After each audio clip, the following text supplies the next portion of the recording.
Heavenly Father, we welcome you into this space right now. We come before your throne in the mighty name of Jesus Christ. Spirit of the living God, may you take over. May you saturate this room. May you fill our hearts and our minds with the Spirit directly from our Heavenly Father. Father God, we cannot do anything without consulting you first. If there's a message we're supposed to send out, my Father, may it glorify your name and may it represent your kingdom. We ask for the spirit of power, of love, and a sound mind. The spirit of power, of love, and a sound mind. And we thank you, Father God, that whatever words come out of our mouths, they will glorify your name and they will impact lives where they need to be impacted. Wena modumo matla modumo tshepaгаlang modumo sa paleleng ke selo o mopholishi wa maphelo a rena o senatla sa lefatshe le godimo. And with that said, in Jesus Christ, we say amen. Amen and amen. 1, 2, 3, 4.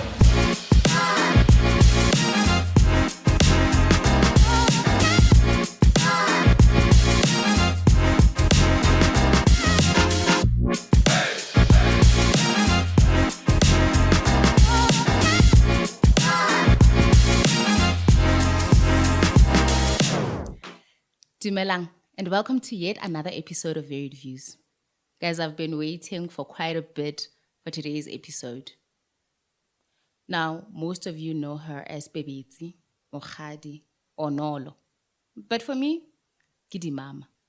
Today, Nali Di Mama are going to have a serious catch-up session. And also, we're going to touch a little bit on her book, A Decade in My Lifetime. Please, please, please hang out with us till the end. Also, if you have not, please subscribe and like our video. Di Mama. Yes. I think we should clarify that. Don't you think? Yes, we should. Yeah, I think we should clarify that from the onset. Like, okay, we call her Nolo, we call her Pebetsi, we call her Mokgadi. I'm still called Mokgadi everywhere I go. I think it should be part of my ID name or something, you know? I think people will call me Mokgadi until I'm 70. You know what I mean? So, but you call me something different, Di Mama. So, for those who don't understand, maybe we should fill them in. Let's fill them in. No, you take this one. So, Pebetsi and I went to primary school together. She was our prefect, and I was always at Pebetsi's house. Let me tell you, every other day. Every other day I was at Pebetsi's house.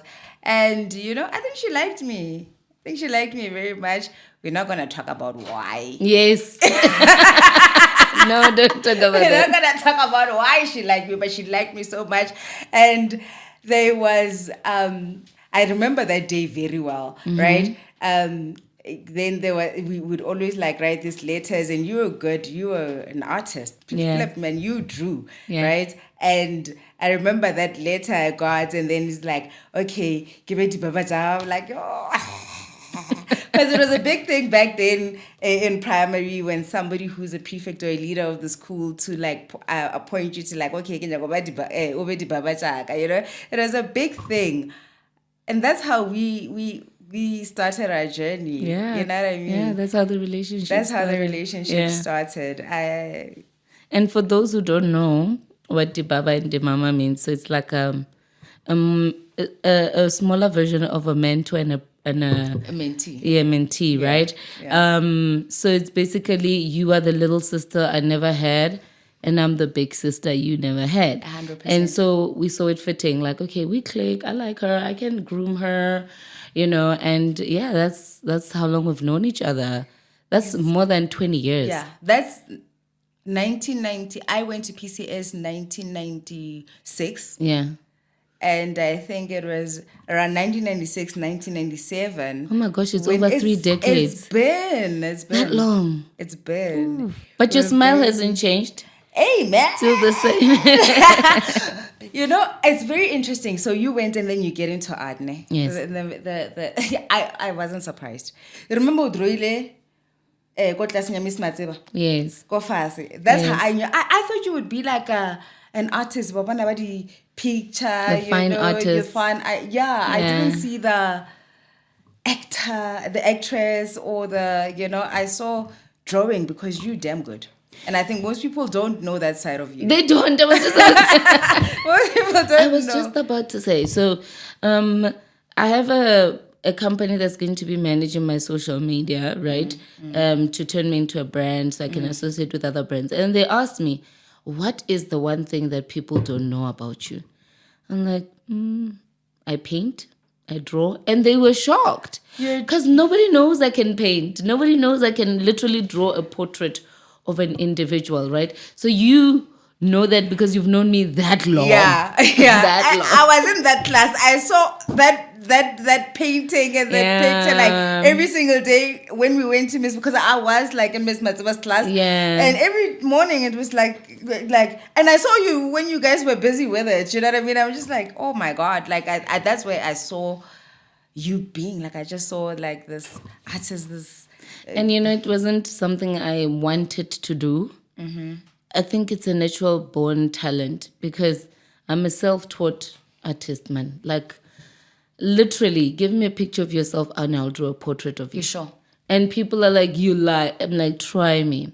You sure? It's something I learned. I mean, it's something I just realized I had. A talent, man, this is me, And when I got offered opportunities, I did it anyway. I've drawn various murals all over Polokwane, the city of Polokwane. I have murals by the police station. I have murals at the high school I went to. I even do glass art, like in those cathedral churches where the glasses are painted. I did that too. Oh, like the different colors. Yeah. Oh, wow. I did that too. So art is something that has been in my heart. And maybe it's genetic, man. I get the because Simon is also good. Yeah, but you see, both my siblings are good in art, but they production, other one music. So they do music. Yeah, but they can also do like proper, drawings and stuff. So then I mean, good genetic, ne? It's in the blood, ne? It is. You just come from a family, the artist, you know what I mean? And I think it's not a surprise for me. Acting wasn't what I expected. And then jiki, you go, au pair, USA. And I'm like, this girl, wasn't that scary? Didn't you think like, oh my God, I'm going to be a foreigner in another country? No. I can on this podcast. Yeah. I'm sorry, I work on so many platforms. I need to specify which language I can use. Okay, thank you. So, when I decided to go to America, it was one of those opportunities that I felt like if I pass this one, I'll never get another one. Yeah. Right? Believe it or not, like if high school, I wanted to be a doctor. Yeah, I wanted to go study to be a doctor because I'm a psychology student. I'm a biology student, science student, math student, and I did all of them in higher grade in high school before maths literacy came in. So you can imagine, I'm in higher grade. I'm in the top classes in school. And you're doing well. You've always been an academic. Yeah, I'm an academic person because both my parents are teachers, right? But then when this company came to our school in high school to tell us about a student exchange program where you get to go live, work, and study in America for a couple of years while you take care of American children, like you tutor them with their homeworks, I thought, why would I turn that down? Americaning. Yes. So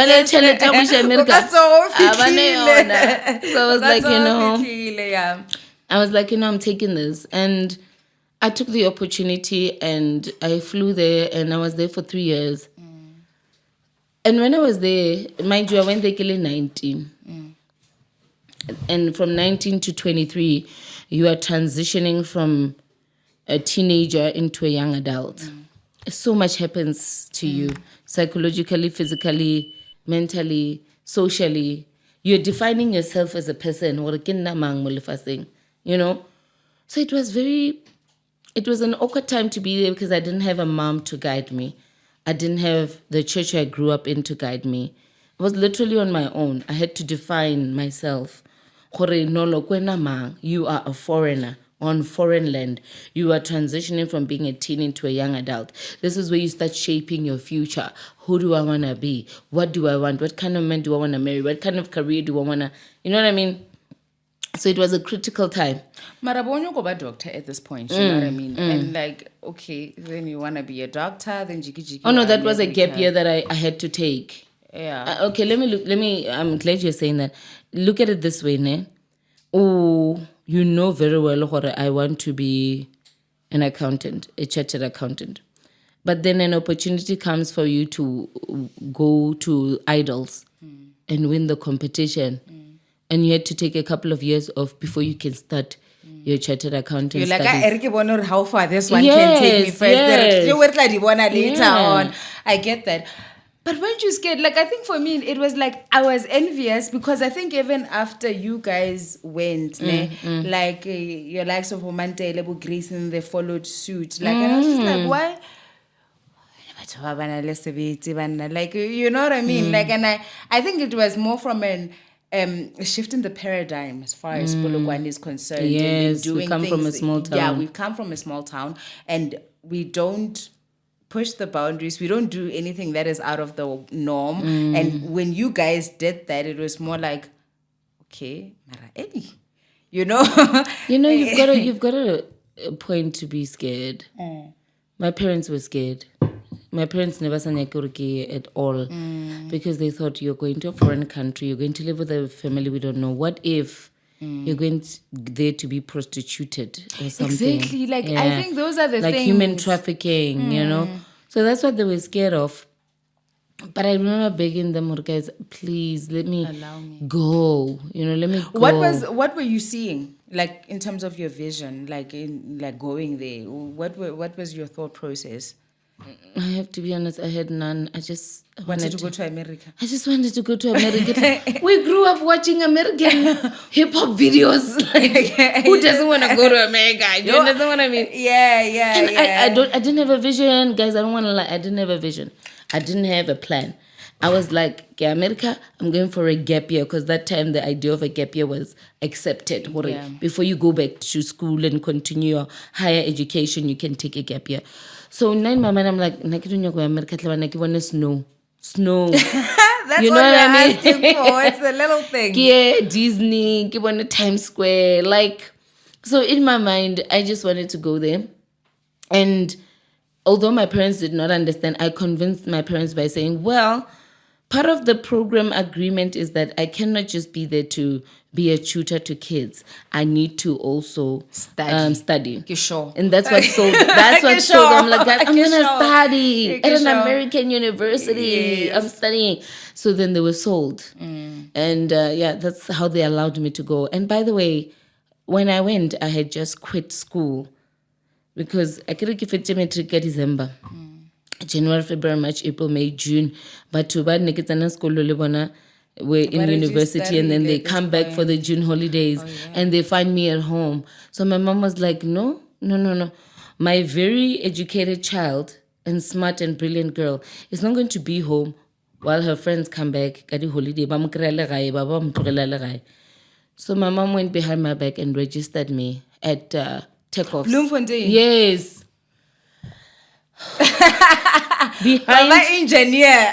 my back. And then they registered me out of all the things related to medicine. They didn't. They went the other opposite direction. And then they registered me to do mechanical engineering. Yes, engineer. I was there for 2 months. No passer. Well, I'm an academic. The binary codes, you know? I'm kidding. Just for 2 months. And then when I came back September, after the holidays of September, then I got the call, or you've been matched with a family, because you have to wait to be matched with a family. The reason I say matched is because they need to find out what are your interests. What do you like to do? What do you want to study? Then they'll match you with that particular family. I went to live with a family where both parents are fashion designers. Oh. Yes, one, and then the step parent is an artist, a fine artist. He does paintings. So you can see the relation. Your element. Yes, they pick according to what you align with. Yeah. And that's how I ended up living in New York, in an area called Chelsea, New York, Manhattan. I lived in Chelsea, and I lived there for 3 years. So I also dropped out. I did computer science like for 4 months. ne ke bala ke cross night mara ne ke faila. So I was like, But you were not ukare mo- interested. ne ke zama. But I was like, this thing is not, and then I dropped out, right? So that's where my question is going. It's like, okay, so now you drop out. I go hunt. Dropping out. Yeah. Today it doesn't, but it used to. Like, maybe, I started this journey. I need to see it to the end. That pressure, yeah. But I think that's something that most perfectionists deal with. People who suffer with a God complex, if I may put it that way. Oh. They want to start something and finish it. And they never want to leave something hanging. No, I think, not for me personally,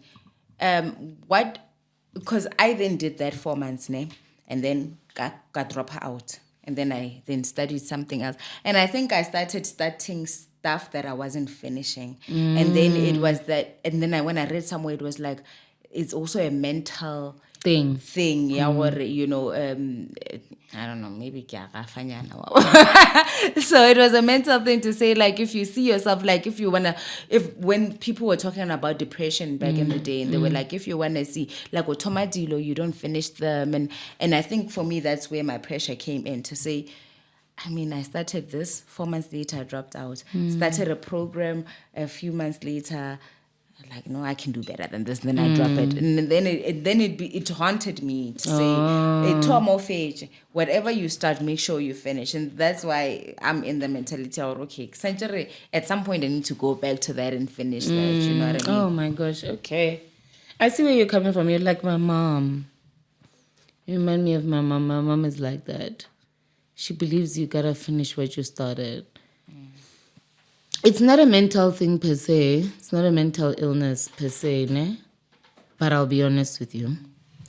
It is a God complex, like I mentioned. You wanna be in control at all times.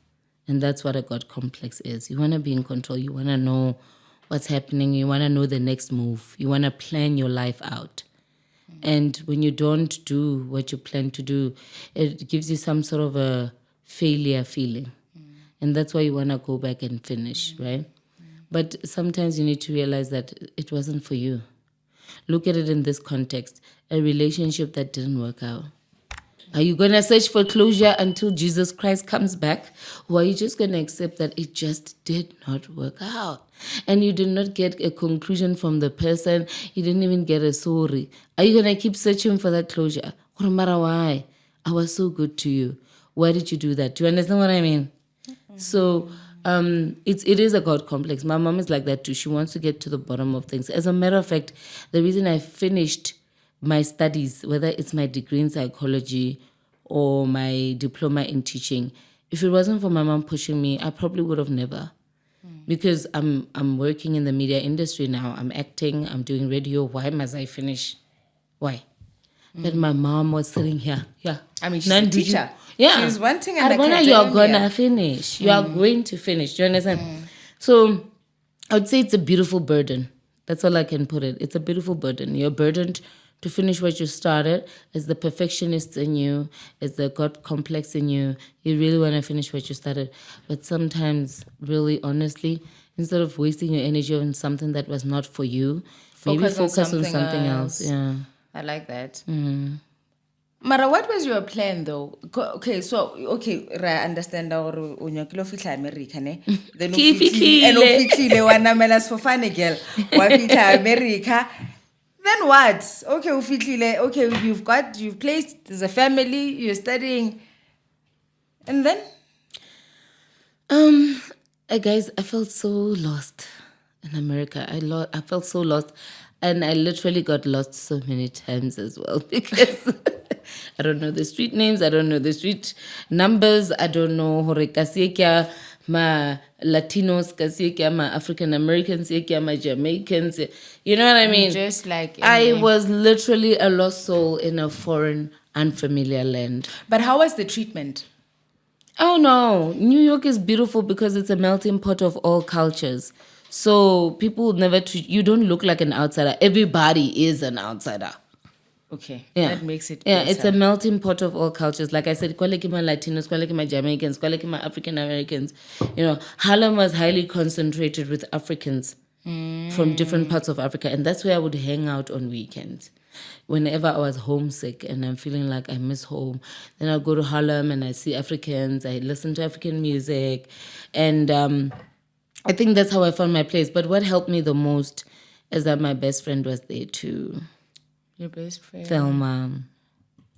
That must have been a best friend from high school. Yes. Thelma went there as well. She went a few months before me and I followed suit. And so every time we missed home, we'd just link up. She was in Washington and I was in New York and we'd just link up, you know, and we made each other feel like home. This one time we went to an African restaurant because we were missing bogobe. Oh my God. Le burro vorosegir. Raya wena rafitla raja. I believe fitla $300. Do you know how much $300 was at that Google time? it. Let's Google it. Let's Google $300 today. Ya bohobe. Le burro vorose le chakalaka. 300 years due to ZAR. Can we just get there? Oh my gosh. I'll calculate. It was terrible. We didn't have the money. I had to use the lady whose children I took care of. I used her credit card. That was your weekly salary at that time. Yes. Yes. What I got, Papa girl. Yeah, because I was missing home. Oh wow. How much is it? How much does it say now? Because back then it was 3,000. That's 5,620 right now for Papa. Le burovos, Buravos. le chakalaka. The chakalaka. Oh my God. It was the only African restaurant in Brooklyn, Nogal. So you needed to drive to it to get there.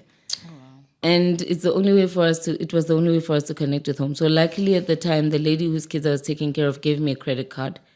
If her kids want something. So you could pay for it. I paid that meal and I got into serious trouble. But I still had my job. Yeah, okay, that's a blessing. So, but you were studying then. That's when you started your psychology journey. Yes. Why psychology? It was the closest thing to medicine. Oh, you just wanted to be in that space. Yeah, there was no school offering online part-time medicine studies. None. You couldn't study medicine part-time. And I needed to study part-time. That was the prerequisite. So that's why I took psychology. It's the only way I could have studied part-time. Okay. Yeah. And starting the journey, did you feel like, okay, this is interesting, or it's just like, okay, it is something that I just need to do? What? You know, the funny thing is, with psychology, when I started, I found it interesting. But it ended up answering a lot of questions in my life that I was not aware of. Like issues that I had, right? So I've had anxiety all my life. And I didn't know it was anxiety until I started doing psychology. My first anxiety attack was in standard 2 PCS, and I was writing my first exams. And I studied all night. My parents are teachers, so they both wrote tests for me to, answer before. Unless I get them 100% right, I'm not sleeping. So I remember I cross-nighted. I was writing English. That was the first page that I'm writing, the first paper I'm writing. And in the morning, I went to shower. And out of the shower, I just started having a panic attack. I couldn't breathe and I'm crying. And my brothers are looking at me and laughing like, and then what's wrong with you? Papa, we need to go to school. And, and I'm like, I can't breathe. And my mom comes rushing in and she's like, what's wrong? I'm like, I don't know, I can't breathe. I kept on, talking to her and crying. She rushed me to the hospital, which is not too far. And then they told me I had an anxiety attack. And what is your mind go? I'm like, what the hell is that? My mother's like, Julia, anxiety attack. So Black people don't have a name for certain things that they go through mentally. So we never checked into it. We just thought, I was too scared to write my first exam. Oh, yeah. Yeah. You don't know what it is. I didn't know what it is. But then anxiety plays in different parts of your life. People would always comment, and say, Nolo, when you worry too much, man. Worry too much. You stress too much. Like, let it go. Relax. And that was what? Part of anxiety playing out in my life. And when I started taking my psychology studies, that's when I started noticing, Well, that's what was going I had anxiety. And so psychology helped me answer a lot of questions. Also, it helped me identify challenges that I saw in my parents. That at the time I just thought it's normal. Every marriage goes through this. And then when I started studying, I realized, no, that's not normal. Are you okay getting into that? Just how, like, getting into the space of how you grew up with. Because I think there's a lot of similarities, not only between you and me, right? But I think with a lot of people, and especially after having researched, the conversations that you've had. And I think it's something that is just not spoken about, right? The impact that our childhood brings up personally, and I'm not even talking about when dealing with another person in your adult space, is how dealing with yourself after having gone through certain things from when you're a child. And I think you have just become a person in my books who is like, yeah, talk about it, because Speak we for are us. Here's the microphone. because I think the reality of those things impact. Like, I think if I remember my childhood and how, like PCS, I've always been in the S class. You must understand that at the time when you're placed in the S class and you understand what it means to be in the S class, your confidence is gone. You know I'm good. Your self-esteem is not there. You are categorized in a space of being dumb. But for somebody to then come out and then break the barriers and say, that is not who I am. I've got circumstances that that can't speak to being in a classroom and why I'm not concentrating in class. It starts from there, right? Where you I'm in primary, but we already classified. So you already know when you get into high school, you're already less off. Ish. You know what I mean? By the time you get to high school, before you choose those subjects, you're not even trying. You've accepted the label they gave you. Exactly. It is what it is. And so that's why I just wanted to check in with you, like to just say, so you, when you are like the things that you experienced when you were a child, are you finding that played, that had, are you finding that it had an impact in your space as, when you're going through this process? Absolutely. Oh my gosh, it had such a huge impact. Well, obviously, on the self-esteem issue, it had an impact. I never felt like I was enough. I never felt like I was beautiful enough. I never felt like I was good enough for anything. Even when I did good in academics and the arts, I felt like it was just something to impress my mother. Like, I got this, mom, don't worry. Your girl is brilliant, So it did have a huge impact. It could have the challenges I was facing at home. And I used academics as a way to prove myself. Yeah. What's that one thing that when you think of your childhood, I want this one. Really little today, as an adult, I've got, like, what's that moment in your childhood? Oh, that's a deep one. Elise, man. Yo! Excuse me. So, you know how childhood traumas can creep up on you in your adulthood? They say a broken child becomes a broken adult. And for some reason, they turn to creep up on you. So, I come from a family where I lived with both my mother and my father under the same roof. Ne? But I always say it's a different story if your father left a long time ago and abandoned you guys. And it's a different story if ledula le papa lena ka ntlo, but you hardly feel his presence. And that was my situation. From the outside, we looked like an average middle-class family living in the suburbs. Kids are going to multiracial schools. Parents are teachers. civil servants, so life is kind of good. But if you were to come in behind those walls at night, you'd realize gore go na le ntho e nne e le botlhoko. Go na le ntho e ne re toleratang as siblings. And my siblings and I have lived with an abusive father from as far back as I can remember. And his abuse really comes from his substance abuse, alcoholism. And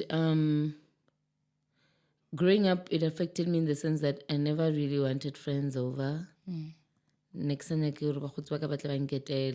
even sleepovers. I didn't really like those because I was fearful of Papa Kautluderang out of the blue when we least expected.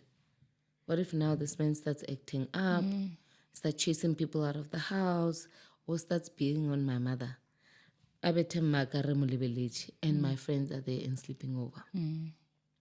So that's the issue. Every time people would come to my house, I had to do double the job, protect what's happening in the house, and also smile in front of my friends. And I'm sure you've seen that. I've seen it. And I think that for me is the one thing, you know, when we talk about the other podcast that I watched, it was like, oh, you know, because, I mean, I came to your house, you know what I mean? A lot, right? And then at the end of the day, it was like, and then abruptly you would change. It's like, we are good, ratlala, you know what I mean? And then abruptly you would change. And then it would be like, okay, I know it's time for me to go home now. But I never understood why. You know what I mean? I would remember you would prepare food. Like the one day that I remember vividly was I had came, you prepared food, and then I'm at your place, and then you prepared food. I mean, we never got to eat the food. You remember that? I mean, because I was just like, what just happened?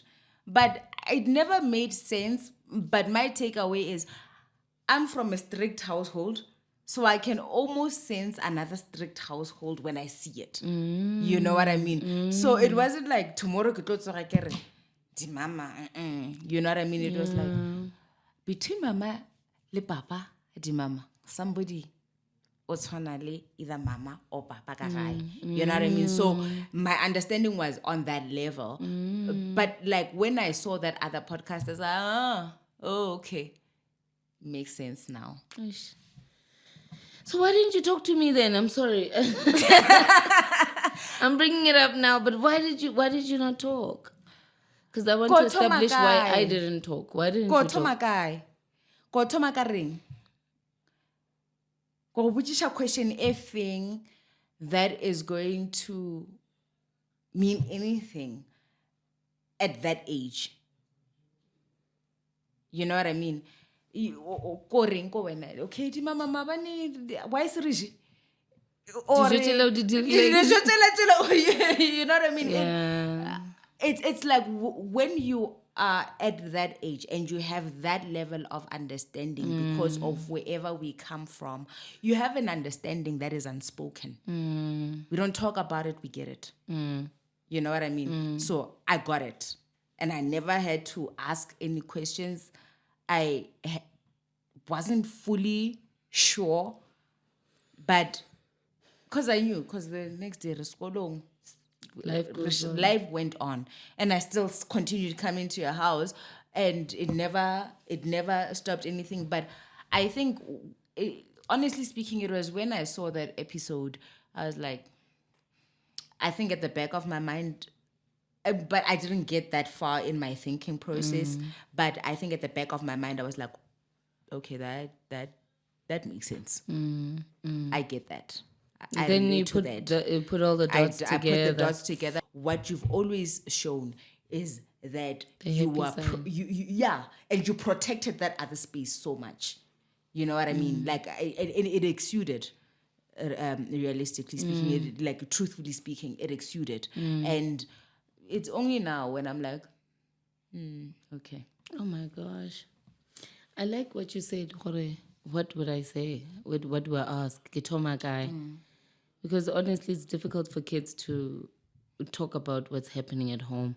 You don't even know where to start, especially rena batho ba bantsho, they say tlhompha mmago le papa gago. And when you go speak about what happens behind closed doors, then they think you are disrespectful to some extent. So much so that the first time I told the world that my dad is an alcoholic and my dad is an abuser, people thought, "Woo, this child is disrespectful." Yeah, mara So ko much ga ya so. sanka ba re, Pebetsi wena batho ba tla reng?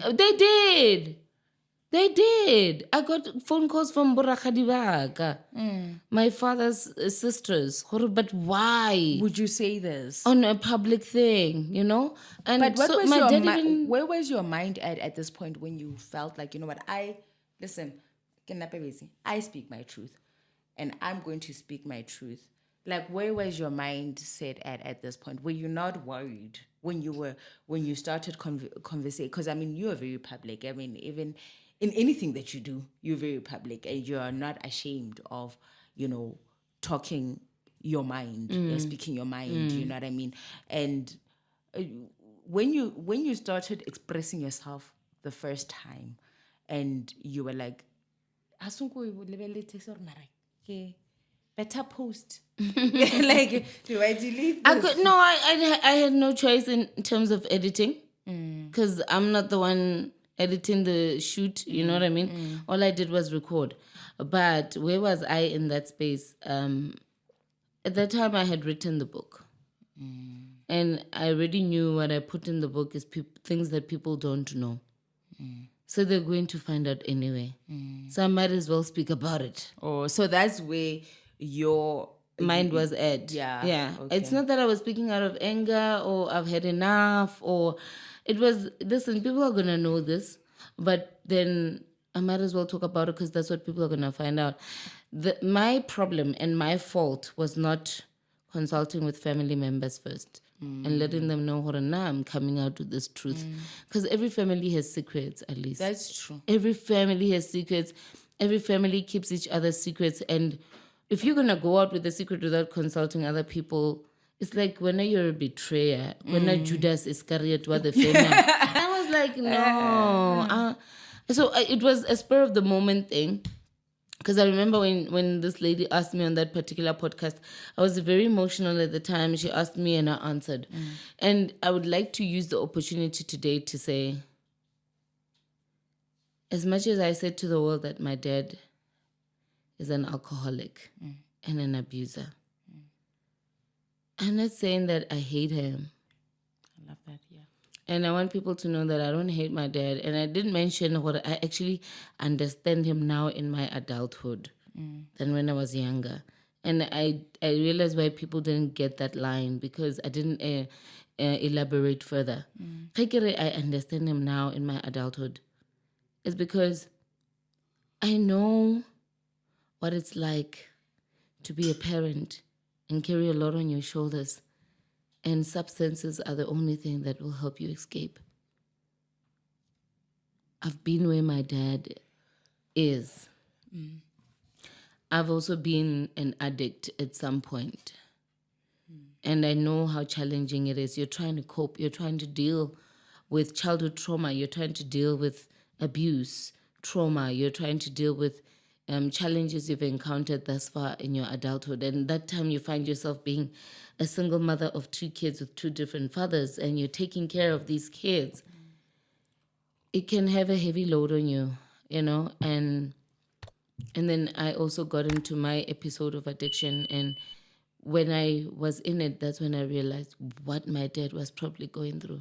And I think I want to use this opportunity to say, when I told the world that my dad is an alcoholic and an abuser, I wasn't trying to shame him. Yeah.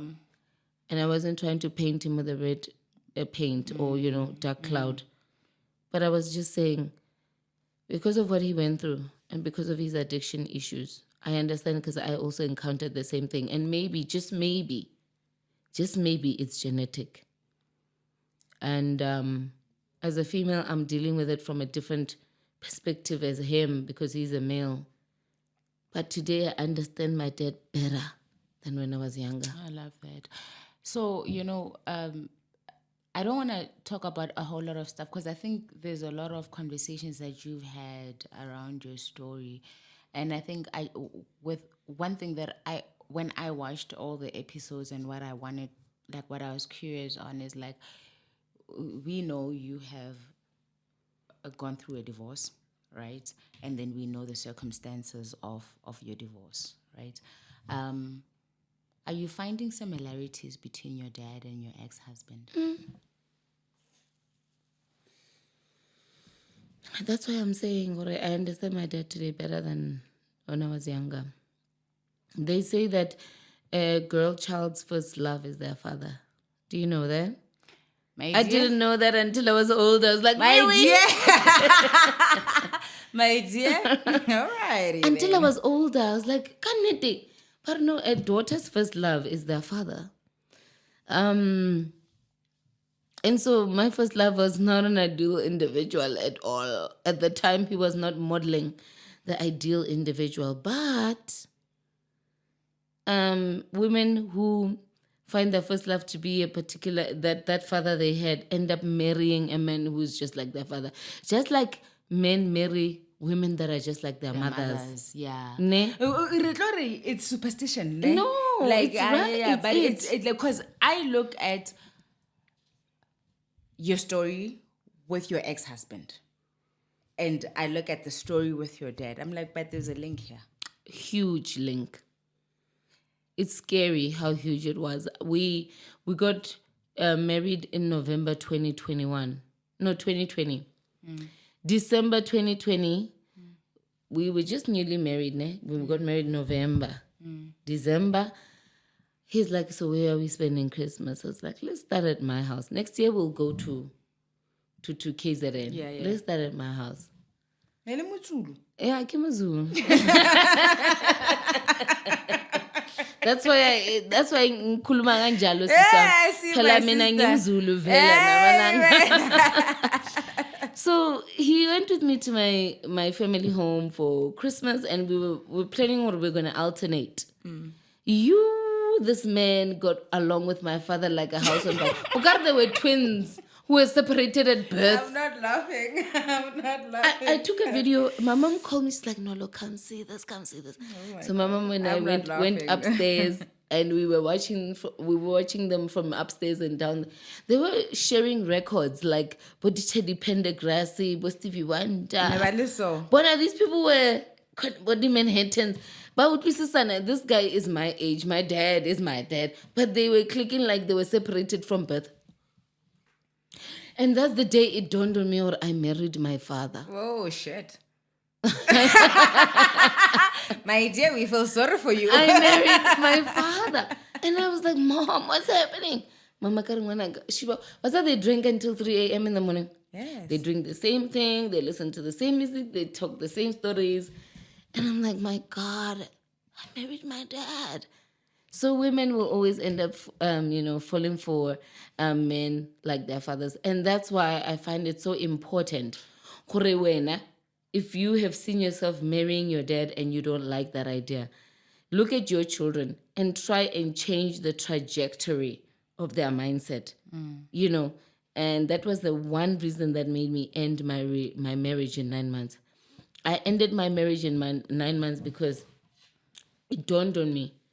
I'm still dealing with issues from childhood because of what my dad did. And it took me 30-something years to deal with them.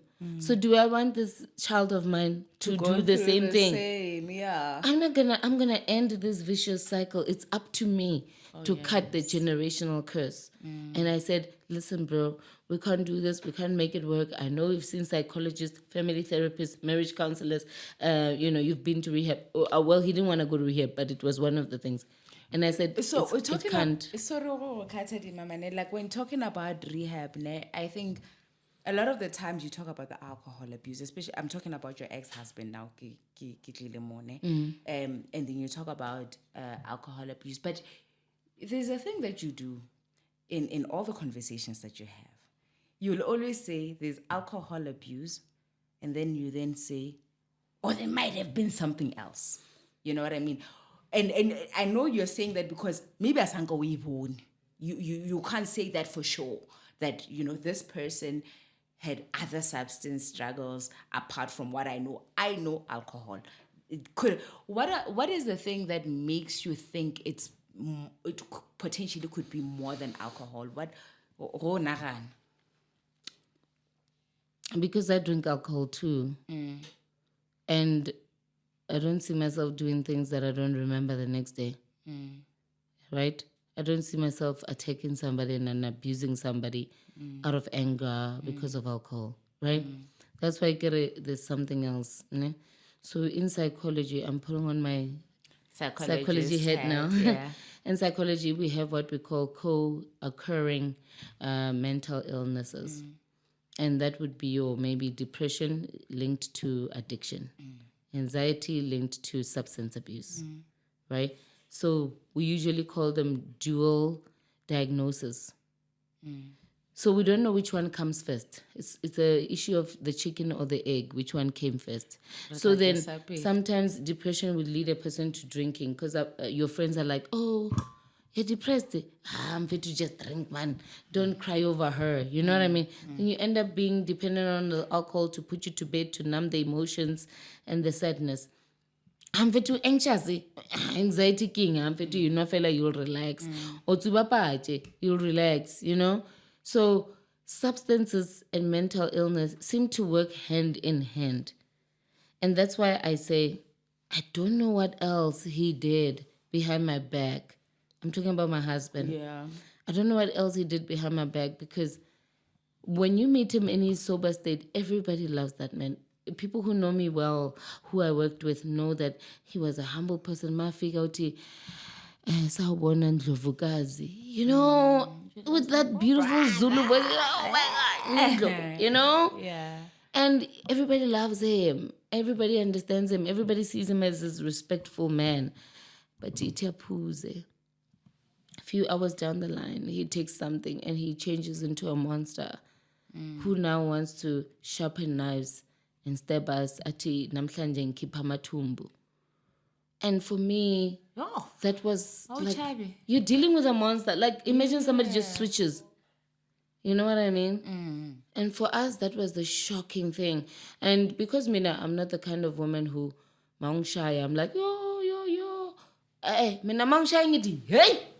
I bring it back. I come, hey, you're not going to beat me while I'm sitting here. You're not going to do that, Yeah. So this one time, he pushed me down the stairs. I was pregnant. And the next time we had a fight, I made sure I pushed him down the stairs. When he got down the stairs and hit the wall, he was silent for a good 3 seconds, and I thought I killed him. Heck happened? But then the issue here is, then why don't you, when people get to that point where I used to drive around with a knife in my car, or wherever I see his car parked, tires, But then when did you realize in that point, this is toxic? This is toxic. But also, you lose yourself in the moment. You do. You don't realize that you are turning into a toxic individual. Yes. You thinking, I'm reacting to what this person is doing because you're justifying that what that person is doing is wrong. Mara, momentum. Jiggy, you find somebody else that is actually a good person, but ubatritaka mindset olawa. Exactly. Because if you do not heal from your wounds, you'll bleed into somebody else. Exactly.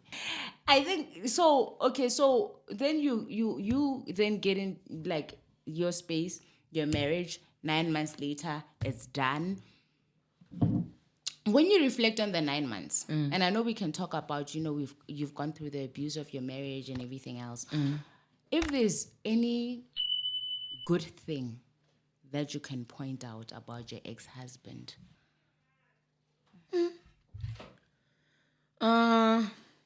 is where I expose myself. I wasn't in love. I don't remember one good moment. I don't. This friend of mine used to say, Mina, don't you miss him? I'm like, I don't know what is there to miss. I don't miss. Because people don't understand, or I got married because I was pregnant. Shit. I didn't get married because I was in love. Shit. I'm having a second child with a different father. You're not trying to... How am I going to have 2 children with 2 different fathers? And my mother is a very religious person. So the obvious thing to do is this guy wanted to marry me. Unlike other guys, he's like, yo, I want to marry you. And so I gave in. But I don't want to lie to him. I did not love him. He was a rebound guy. I had come from a breakup and I found the first thing in the form of love and I fell into his arms. And while we were comforting each other during lockdown, drinking that alcohol, yeah, take it or leave it. There was Neyman. Have you ever drank? Have you ever drank fake vodka? I did. It was terrible, but we were comforting each other. And one thing led to the next. A few weeks later, I found myself pregnant. Oh, snap. And I told him. And he's like, thank God, thank God. In my mind, I thought he was going to say, no, I've got 3 kids already. But he's like, yes, I'll marry you. I'm marrying you.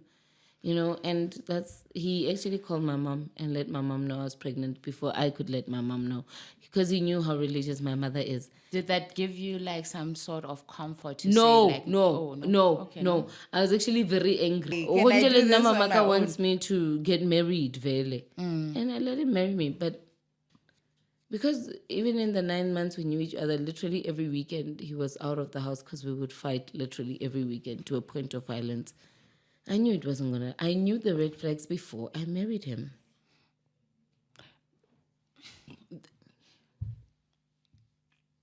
Okay, so when I the red flags, and I'm saying this because I'm guilty of the same thing. That's why I'm just like, I took a pause for a bit there because I knew, okay, I'm going to break up in my relationship, but then 4 years later, I'm still in it. And then when I left, it was like, because every time I tell people, no, I'm going to leave. And then but why wait so long? People wait so long because of the shame, Alice. Society puts us in so much shame for being a divorcee, for not being able to keep a man. They literally put you under a shameful umbrella. And I think that's what most females are afraid of. You can see this marriage is not working out, it's not getting fixed. You've tried everything, you've gone to prophets, you've gone to pastors, you've gone to Inyanga, but it's not working out. And they stay because they're afraid of societal norms and expectations. And that's what I had to realize. Why am I not leaving this man when I see Guti Gurov? Actually, the question was, why did I marry this man when I knew there were red flags? Societal expectations. And then, so I'm assuming this is part of your 10 years. This is part of your decade, right? This is part of your decade. And then you say, I had to rewrite a lot of the chapters because a lot of the times when initially when you had written, you were vindictive. Oh, yes. Right? Wait, where did you read that? How do you know that? A decade in my lifetime. Did you read that? Because not a lot of people know that line. Or I had to rewrite a lot of things because I was writing from a vindictive point. Yeah, I was angry. I was vengeful. So I first needed to forgive them and then go rewrite. Because I think what I loved is you get angry, and it's normal to be angry when somebody has hurt you. But I think what's more important is calling yourself back to say, I've got a greater purpose to give, and this is not about me. But I also am curious. I understand why you had to go and rewrite. I understand your calling for the book. But I am curious. Which one? What did you want to say to this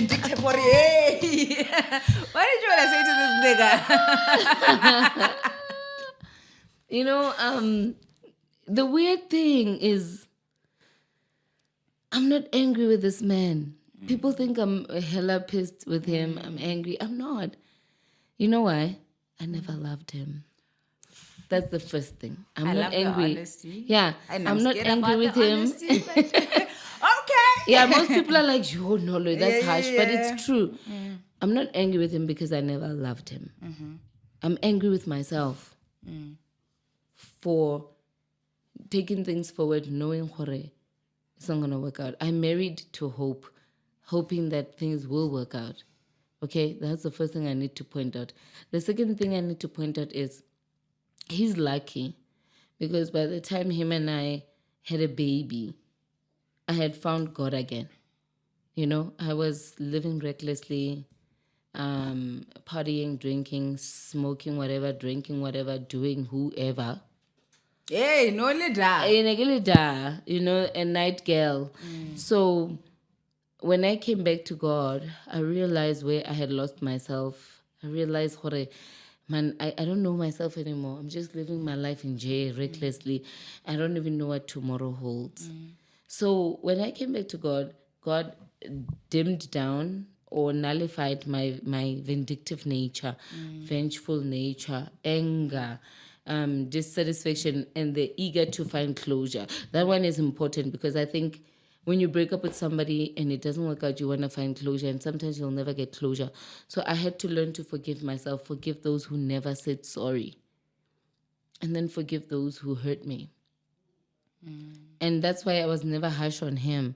He actually has it easier than any one of my exes because he never got his tires slashed and his window screen smashed.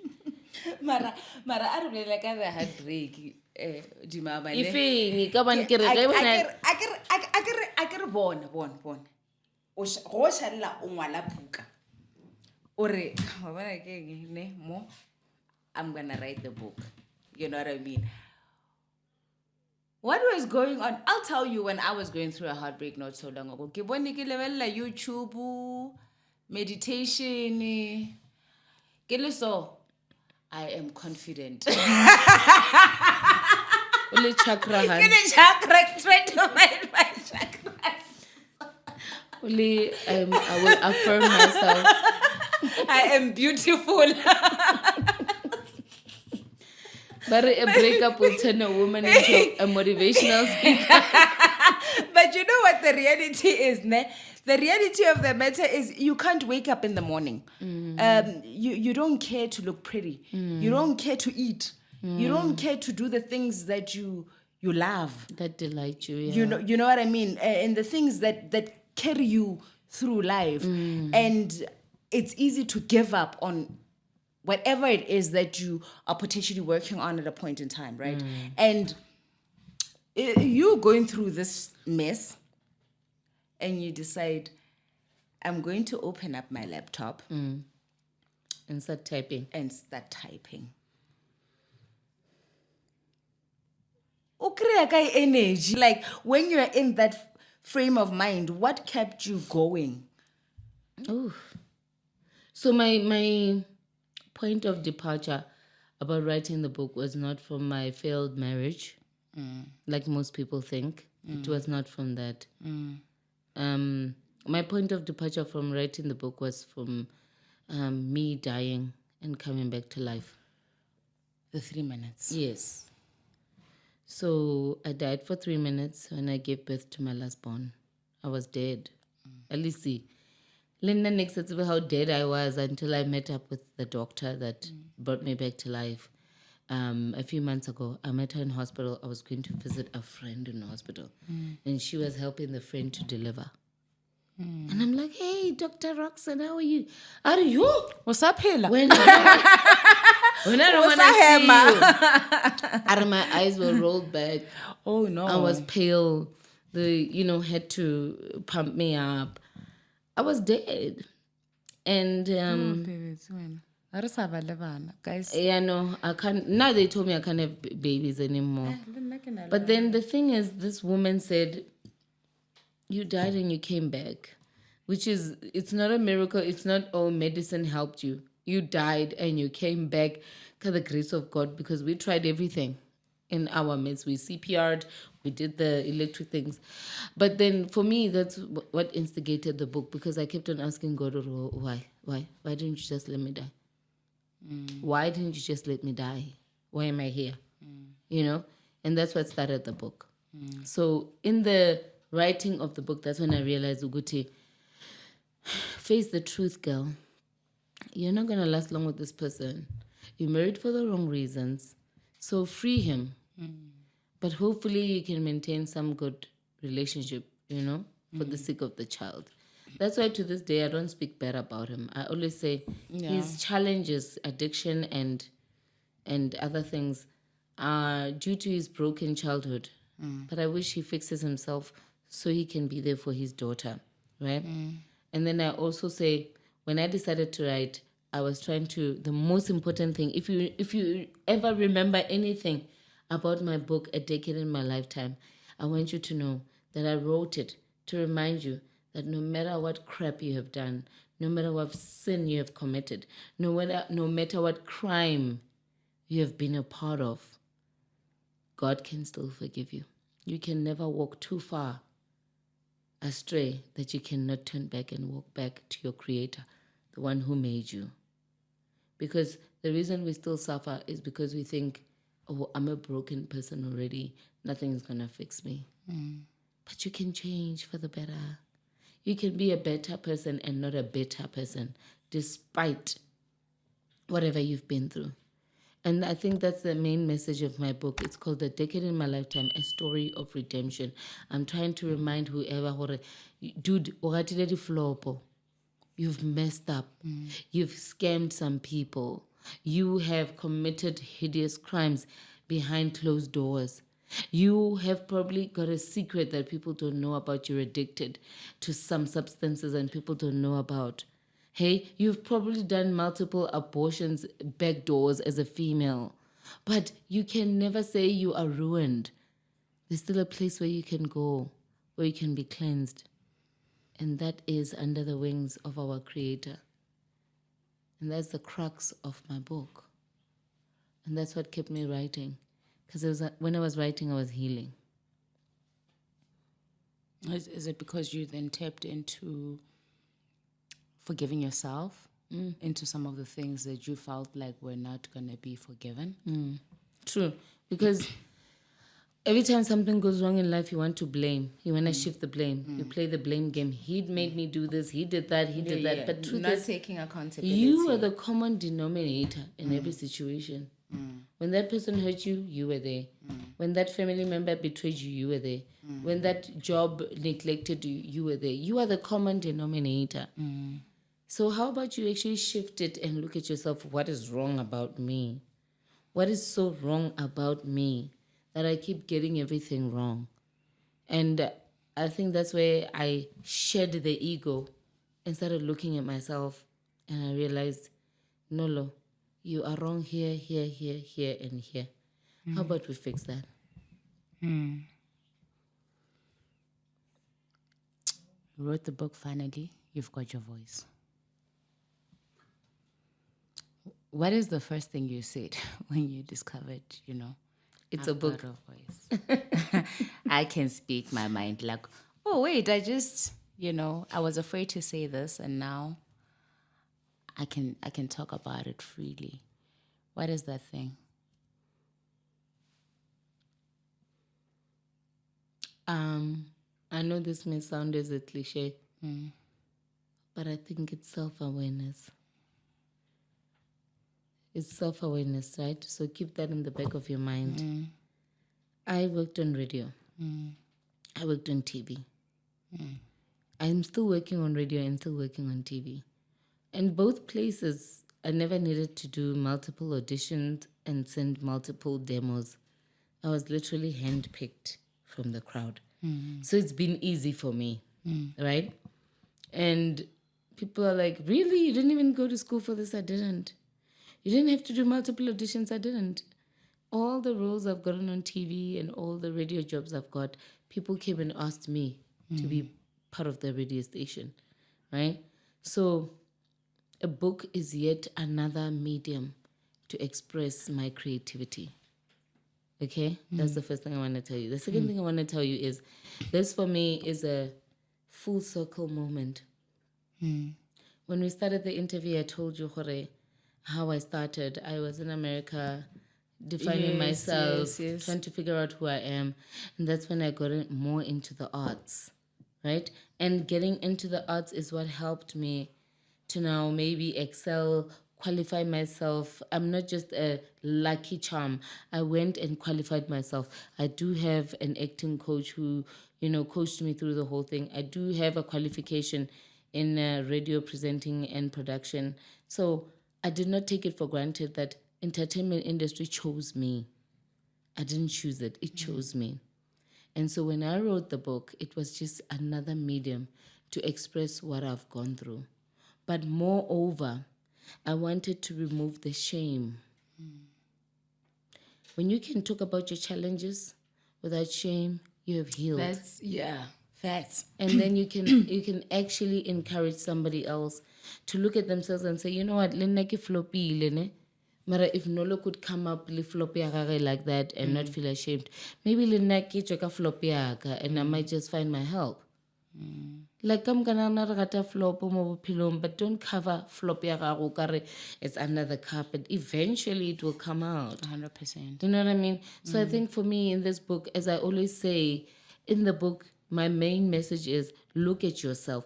Read my story, reflect on yourself, and actually take the root. Accountability. I think for me, take accountability for that is the whole aim of the book. I think. Or is that what you picked up? Yeah, I feel like acknowledge you're not perfect. We are not perfect.